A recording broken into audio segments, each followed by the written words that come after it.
Hello everyone. We're going to go through another electronics and networks exam style question today, consisting of Thevenin equivalent circuits. This is the circuit, a voltage source, R1, C1, R2, L1, R3 and a load. We've got the voltage there and our question. So calculate the elementary impedance of each of the elements in the circuit. Determine the Thevenin equivalent circuit of the network driving the load RL. Calculate the VL. Find the steady state response of VL. So, the elementary impedance of the elements in the circuit. So we know that impedance is a complex number which has a real and an imaginary part. X is our reactance and is with our capacitance and inductance, and J is the symbol for the imaginary part. So ZR1 is 800 ohms. R1 is 800 ohms. There's only the real part there, and we don't need to do anything with that.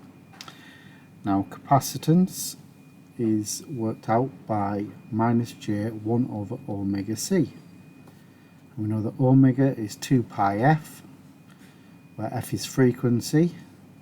So we've got 2 times pi times 5000, which is the omega here. So we've got 2 pi 5000, and we can see that a voltage will be made up of a amplitude and then a sine wave signal for an AC voltage. And that will be omega t. So 2 pi 5000, 5000 is our frequency. So 2 pi f here, so we've got 2 times pi times 5000, or 10,000 times pi. So our omega for this question is 31416. So 1 over omega c, and c is the value of the capacitor, which is 80 nanofarads. So let's get our calculator on and see. There'll be a few ways we can do this. Have a calculator so we can see it okay. So I want to go mode and 2 to go into complex mode, then shift, setup, and 3 for degrees. So the first way we can do this is we can say, right, we're going to do minus, and then our fraction, 1 over 31416 times 80 times 10 to the negative 9. And then we haven't used our J, so when we're doing it on the calculations we use the I symbol. So it's shift and then I, and that goes at the end. It doesn't work if you put it at the front. And we should see that that would give us minus 397.89 I, or our answer here, which should be minus J, but it's J minus, should be minus J, 397.89 ohms. Or we can switch that to the polar form by pressing shift, complex 3, and we see it's 397.89 angle minus 90. Okay. So how else could we have put that equation?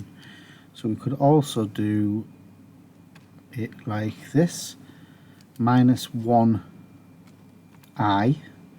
over 31416 times 80 times 10 to the negative 9. And that would give us the same answer as well. So it's whichever way you want to do it, but I generally has to go afterwards. Let's try that. If we did it as it was written, so minus I, and then it puts it on top automatically. That's interesting. Minus I times, let's try this, 1 over 316, that's 314, 31416 times 80 times 10 to the negative 9. That will give us the answer as well. So you can do a minus j times 1. Okay, lots of different ways to do that, and then shift complex 3 to get it into your polar form. Minus 90. R2 is 1 megohms, and that's the only real part. So this only has an imaginary part, no real part. This only has a real part. In real life you wouldn't get fully capacitive or fully resistive loads, but for these we are. So ZL next, which is J omega L. We know what omega is and we know what L is. So L is 25 millihenries. So I will go 31416 and then make that a complex number, an imaginary number, times your 25 times 10 to the negative 3. And that hopefully should give us, use our STD button, 785.4i. Then we can go shift, oops, it's shift and 2 and then 3 to get it into our polar form, which again is 785.4 angle 90. If I try and do it the way it's written here, so if I did I 31416 times 25 times 10 to the negative 3, would get an error. So I could go back and maybe put I times, yeah, that would work. Lots of different ways to put it in. I always put the I in after the number and it always works. That's the way I've always done it. So yeah, R3 is 5 ohms, same as what it is up here. And then our RL is 400 ohms as well, the impedance. Again, real parts, not imaginary parts. We've got our omega calculations here, our nano times 10 to the minus 9, micro times 10 to the minus 6, and our milli times 10 to the minus 3. And then this is the rule which was me messing about with the j and the 1 over minus j over omega c is the same as minus j times 1 over omega c. It's the same rule. It's the same mathematically. So part 2, determine the Thevenin equivalent circuit driving RL. So first, to find the Thevenin impedance, we're going to do the short circuit method, where we short circuit the voltage and we look into the circuit, and we can see that we go through R3, we go through L1, and then these three, if I was to put this resistor here, you would see that these three are all in parallel. So I've got R2 in parallel with C1 and R1.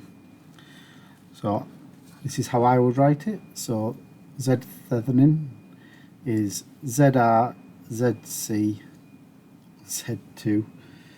This should be R1, C1 and R2 plus ZL plus R3. So this is how we were taught to do this. R2 is 1 meg ohm, which is massive compared to the other resistance or the other impedances in this circuit. So we're told to ignore it. It won't make any difference or very little difference to the outcome. So ignore that. So we can take this out of here and we're just looking at the capacitor in parallel with R2 plus our inductance impedance and our resistive impedance. What I will do is I'll go back at the end and I'll add in this resistor and we sort of compare what difference it makes. So yeah, it's a teaser to keep you hanging around. So if first of all we just concentrate on the parallel R1 in parallel with C1. It's R2 that we're taking out, which is our large one. So it's 800 ohms times our minus 397.89 over 800 plus minus, I'll put the plus there because we always do a plus on the bottom, but that will just be scratched out and it's a minus. I don't know if the calculator will let us do that. Let's have a try. So it's a little difficult to see today. Let's move it over here a bit. Okay. So use my fraction button first, and I want 800 times, oops, that's 8,000. 800 times our minus 397.89 I, and then we're going to have 800 trying to plus minus 397.89 I, and that should give us an answer of, use S to D button, get it all on one page. That will give us 158.65 minus 318.98 J. So it has worked using the plus minus. You don't need the plus there. You would get the same answer without that plus there. Okay. So that is just our R1 and C1 impedance in parallel. Now we will take this and we will add our inductance and our R3 resistance. Yeah. So we've got our answer at the minute. So the quickest way to do it is just put plus, I'll just add it to our answer. So we've got 785.4, that's an imaginary number, plus 5. And hopefully we should get 163.65 plus 466.42 J. And if we change that into a, can't do that now. We've just gone for answer equals again, and we've got that same value back again. So if I went shift 2 for complex, 3 for polar, get them both on the same page, we'll end up with a 494.29, angle 70.67, and that would be our equivalent impedance, Thevenin equivalent impedance, or ZTH. If we were to put all of this in the calculator, 158.65 minus 318.89 I plus 785.4 I plus 5, will we get that answer?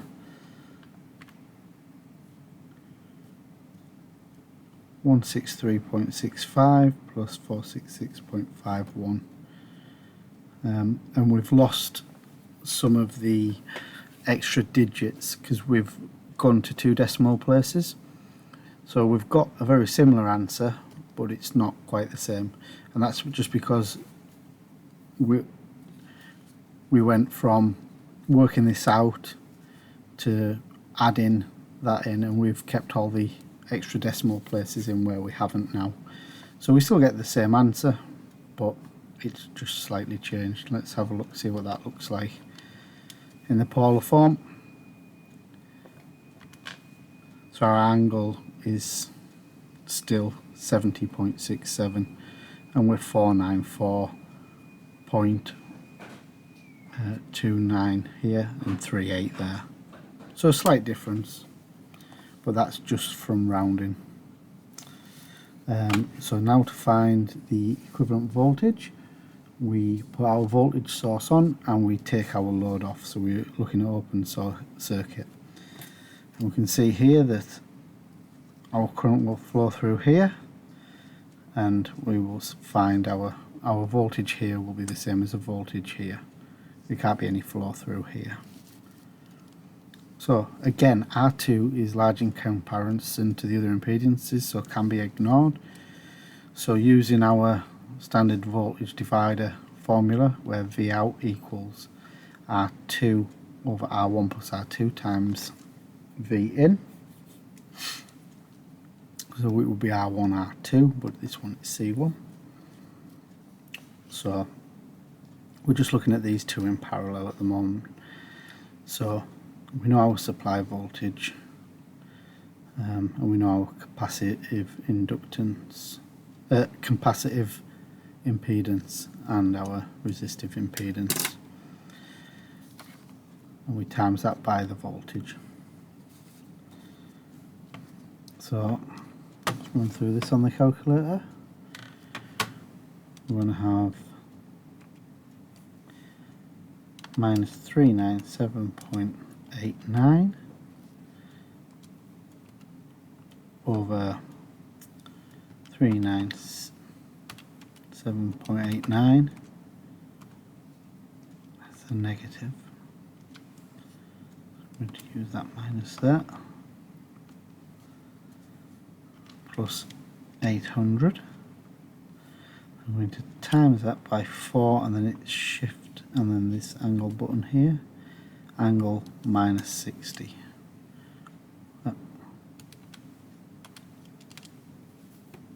Okay, so do that.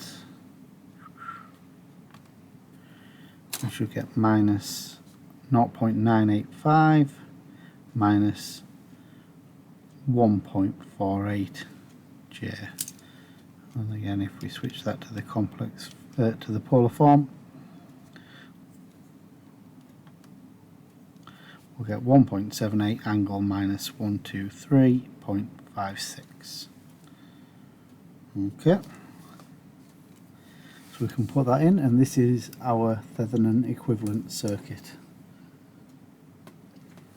So, part 3, where we calculate VL.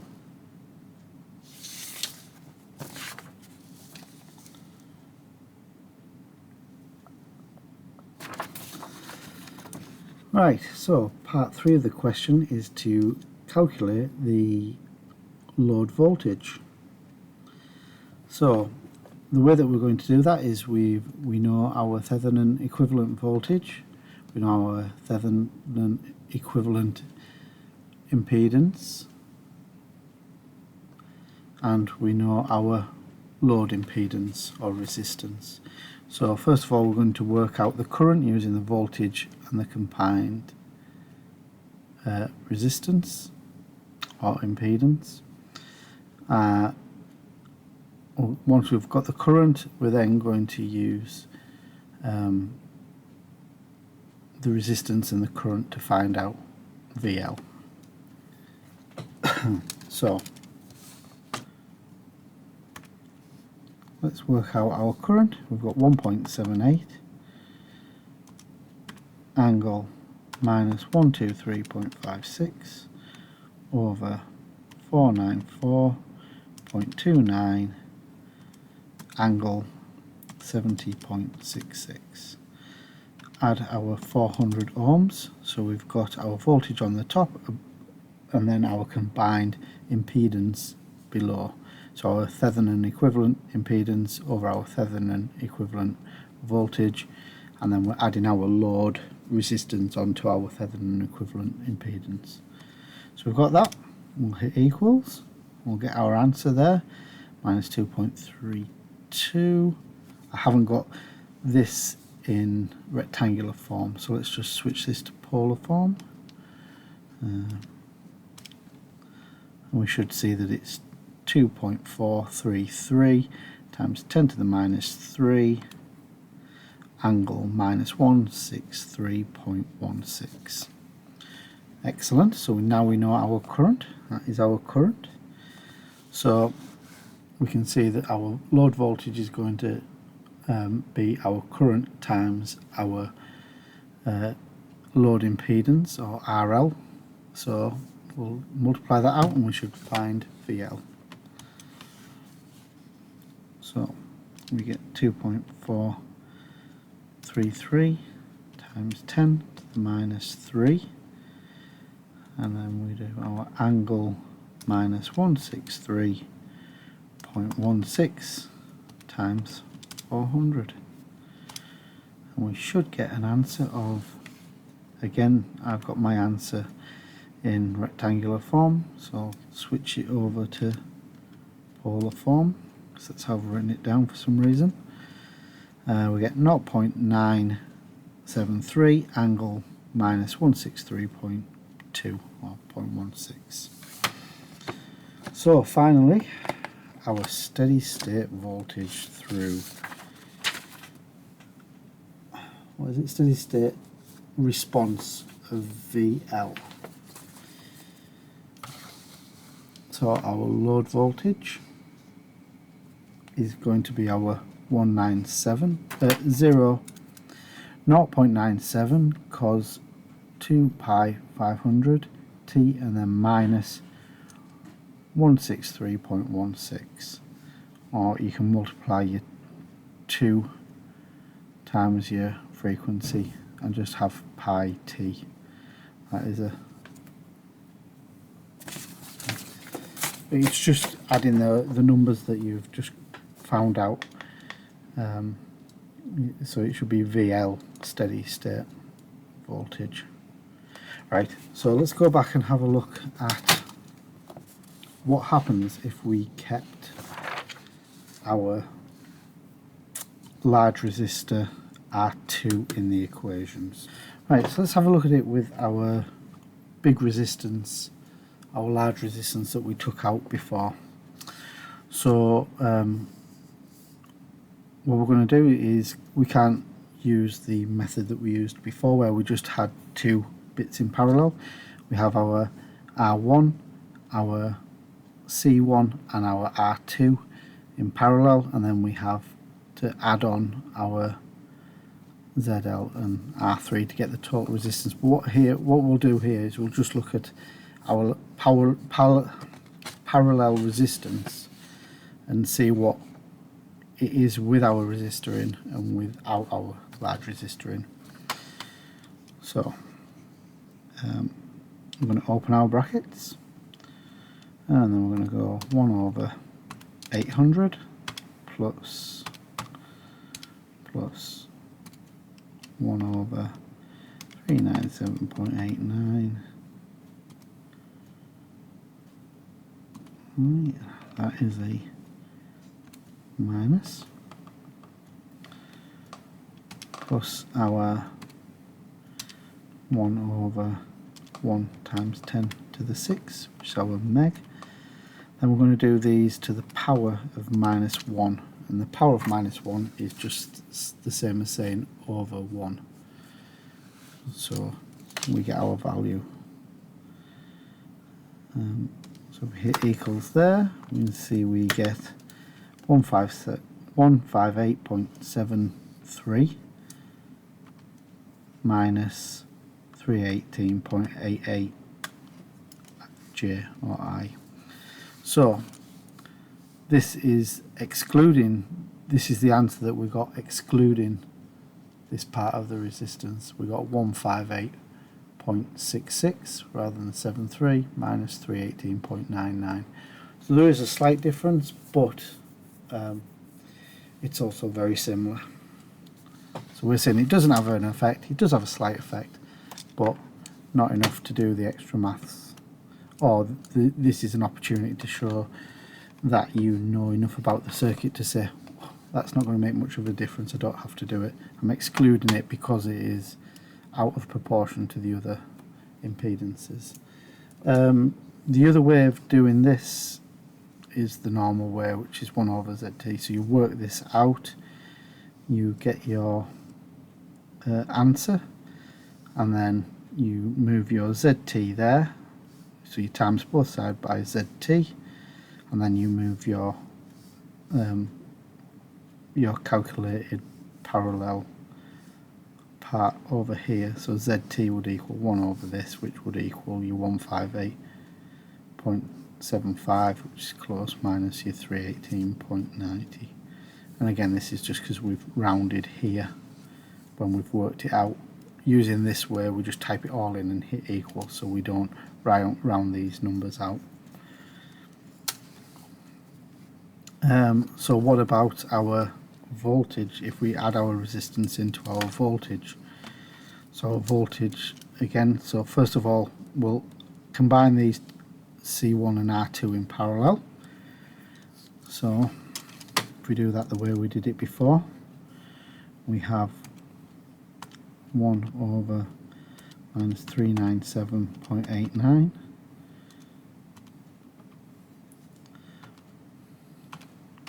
plus our 1 over 1 times 10 to the 6. We have that to the power minus 1. And if we hit equals on that, we can see that we get 0.158 minus 397.89. So we've added this real part of this small real part, which we didn't have before when we just used the capacitance. So if we work out our new Thevenin voltage, we would use this value. So answer, I'm going to do it the old-fashioned way, divided by answer, answer plus 800, and bracket all this out.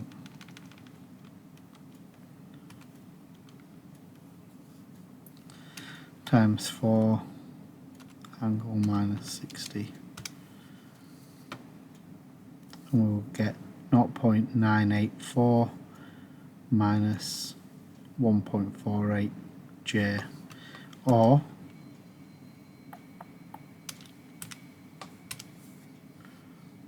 1.78 angle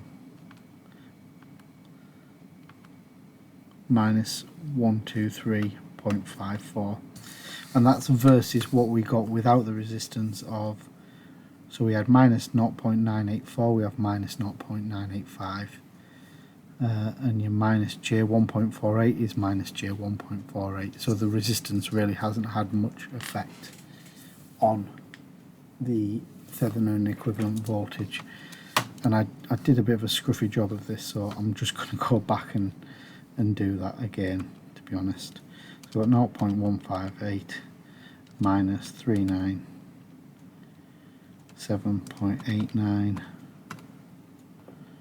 over, bracket this out, 0.158 minus 397.89 I brackets plus 800, I'm going to times that by 4 angle minus 60,